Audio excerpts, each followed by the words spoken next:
Chennai from Texas, too. We got a whole Texas. I'm feeling a little bit left out here. Here's where we're going to start, though, Shaq. We have to start with a guy that you've called the best player in the world at times, Kevin Durant. He was mostly locked up, right, with the Celtics. They took a commanding 2-0 lead. You've been known to give some tough advice to some of the game's biggest stars. What advice do you have for your fellow NBA 75er ahead of the series shifting to Brooklyn now? Well, you must have to understand that when you're a prolific scorer like Kevin Durant, the defense never shuts you down. They can throw a lot of things at you. That's the mentality we have. So he's saying, hey, I had a bad game. But guess what? I'm about to go to my crib, sleep in my bed. My mama gonna come over and cook some of her fried chicken and macaroni. My fans gonna be behind me, and it's gonna be cracking. And then another way we think is we never wanna have 2 bad games in a row. So, listen, he's a scorer, he's a shooter. I could never give him advice, but I wouldn't say they shut him down. Like, look, defense too, they threw 2 and 3 guys at him. A lot of times we've seen him hit those shots over his career. Just wasn't falling last night. So I'm sure his mentality is, I just didn't make shots, not, oh, the defense stopped me. Yeah, well, it wasn't falling last night. It wasn't really falling in game 1. For example, when Perk used to be down there fouling me, holding me, and I missed a jump hook, I don't think he was stopping me. He wasn't stopping me, Perk, and I was just missing that game. You know what I'm saying? It was and one, Perk, and one. So you got to make sure to let him know, Big Perk. I caught the old Shaq at the time. How are you looking at KD now this morning? Well, first, let me tell you how you can't look at him. Okay. You can't look at him as the best player in the world, which is what I've been saying for quite a while. This is a tragic performance by him in these first 2 games. And we can talk about Boston's defense, and they deserve a boatload of credit, Will Bond. And Boston's defense is sensational. I know that.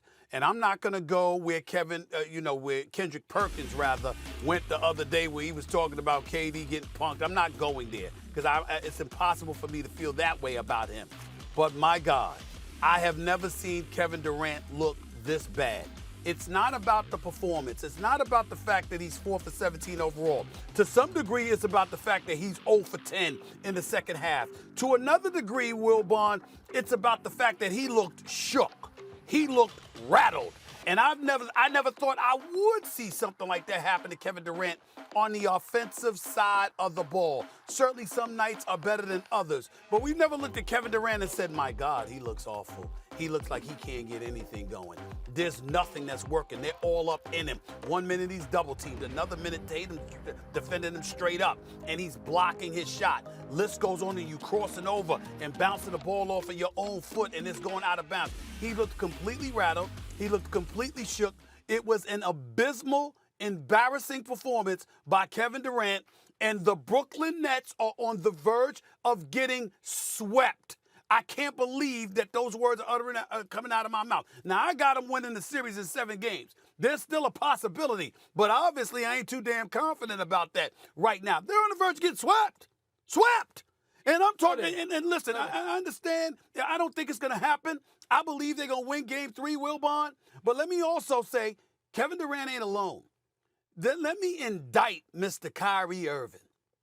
Both of them combined to shoot 8 of 30 from the field. Just abysmal.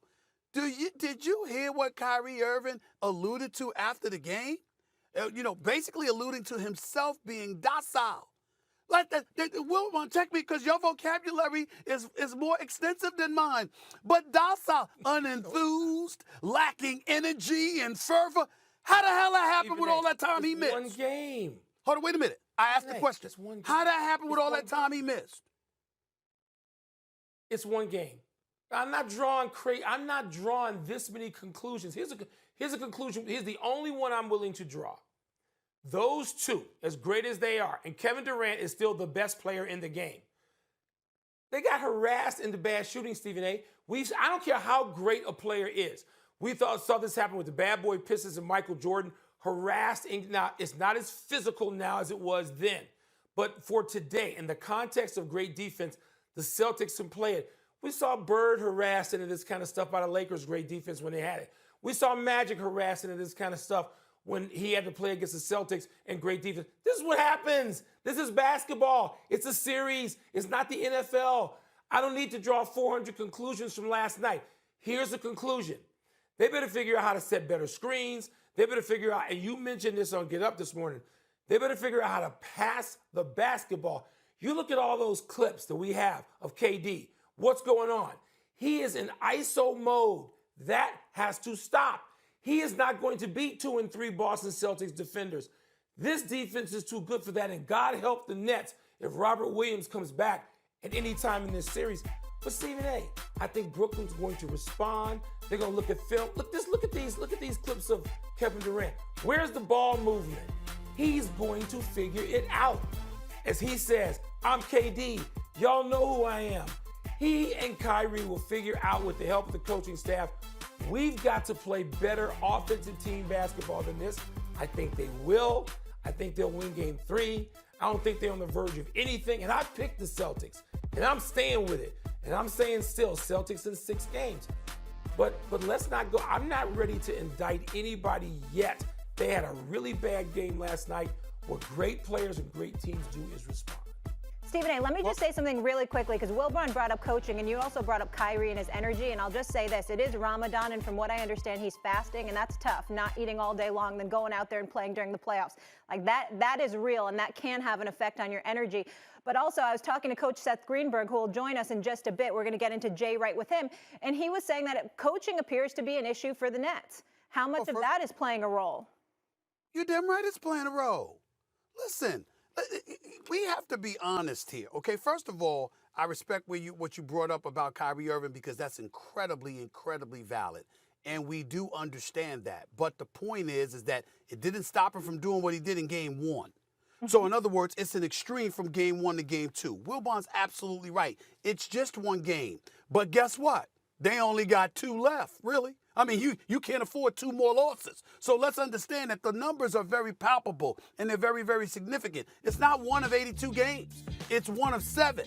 And the first team to 4 wins. And Boston's now got 2. All they need is 2 more. The Brooklyn Nets have got to win Saturday. If they go down 3... Put it on Kevin Durant and Kyrie Irving. But Steve Nash is a 2-time MVP in this league. Yeah. One of the assistant coaches on that team is Amari Stoudemire. If they ever went 1 for 17 in the second half of a game, Steve Nash and Amari Stoudemire would walk off the court knowing we were to blame. Yeah. So Kevin Durant and Kyrie Irving, we all talk about how great they are. Jay Williams talked about Kyrie could be the most talented guard of all time. A lot of us agree that Kevin Durant could be the best offensive player of all time. They went 1 for 17. This is on them. They're terrific players, but this was a bad second half and a really bad fourth quarter for them. You know, how you can perceive them, I'll say it to you. They got to make changes if they lose in this first round. I mean, I'm talking about the culture of the Brooklyn Nets. It's KD's team. As a player, he ain't going anywhere. I mean, he's a superstar, and we all get that. But the culture, the voice that they had, and the way they've basically been able to run the organization, that has to change, because it hasn't amounted to much. And that's what this really comes down to. Now, up until these 2 games, it wasn't KD's fault. As far as I'm concerned, the first year, we all knew he was going to be out, okay, because he had torn his Achilles in the finals against Toronto, okay? Kyrie, as a result, ended up only playing 20 games without KD that first year. Season gets halted, pandemic takes fold, all of a sudden there's a 4-month hiatus per se. They come back to the bubble. Kyrie's encouraging people not to play. They end up playing anyway, and then ultimately they go home. He comes back in December. Season starts December 22nd. And 2 weeks later, Kyrie needs a mental break because he's traumatized by the riots at the U.S. Capitol. You have seen this kind of stuff. Now, why would I bring that up? Because ultimately, Molly, Frank, brought up the fact that Kyrie obviously has been fasting. It's Ramadan, and obviously we understand his faith, and that's what he's practicing. Ain't nobody throwing any shade on that. Props to him. We understand that. The flip side, however, is that you're on the court, and for whatever reason, you acknowledge you were a bit docile. I would remind you, and I think you pointed it out this morning on your show, Frank, the Defensive Player of the Year rolled up into the arena with a damn cape on, for crying out loud, a boxing robe on with Defensive Player of the Year in the back. If anything, that should alert your heighten your senses. You Kyrie Irving. Marcus Smart basically talking about he coming for you. What you gonna do about it? And Kyrie was nowhere to be found. And so when you look at it from that perspective, I mean, that's a problem. And you look at KD, what I see is a relatively skinny dude that for the first time I saw rattled. They got physical with him. He didn't see him himself. He's bouncing the ball off of his foot. He's getting his shot blocked. He's missing shots he normally makes. I mean, the list just goes on and on. 0 for 10 in the second half. Kevin Durant, one of the greatest offensive talents this game has ever seen in its 75-plus year history. And we looking at him like, who the hell is this guy? And then you got people looking at the coaching. Well, if you're looking at the coaching, Frank, you know this. How do we not look at Kevin Durant and Kyrie Irving? Because Kyrie Irving's on the record stating, we don't need a coach. We don't need a coach. And KD, as loyal as they come, KD a good brother, man. He's a good brother, so he's the kind of person, he'll never speak against, the closest he'll come to speaking against a teammate is when he checked Bruce Brown for talking about the Boston Celtics and how we can exploit them without Robert Williams. He said, we don't need to be talking like that. We don't need to be saying any of that. Just hoop. That's the closest you'll ever see KD to calling out a teammate. It's not something he'll ever do. But in the end, because that's the way that he is, he's made of that cloth, it's giving people a license to get away with a lot of stuff. And when you look at Steve Nash, he's there because KD and Kyrie okayed it. We love Steve Nash. You know Steve Nash. I know Steve Nash. He's a good man. He's a good person. And I'm not questioning his basketball IQ. It's one thing to know the game. It's another thing to teach it. And you might not need to teach it to Kyrie and KD, but you damn sure need to teach it to everybody else. And because they don't have that, we're looking at a collective collapse. I believe, Frank, they will win Saturday. But who would have thought that we would be sitting here saying the Brooklyn Nets are on the verge of getting swept? That is what is in danger of happening right